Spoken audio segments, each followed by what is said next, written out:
Ito, gawa tayo ng steam cake kuko pandan. Lagyan natin ng rice flour at saka tapioca flour. And then, lagyan din ng maizena flour. Ayan.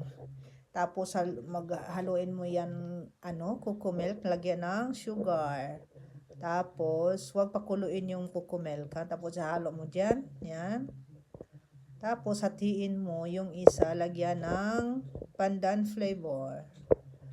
Ayan, lagyan natin ng pandan flavor yan.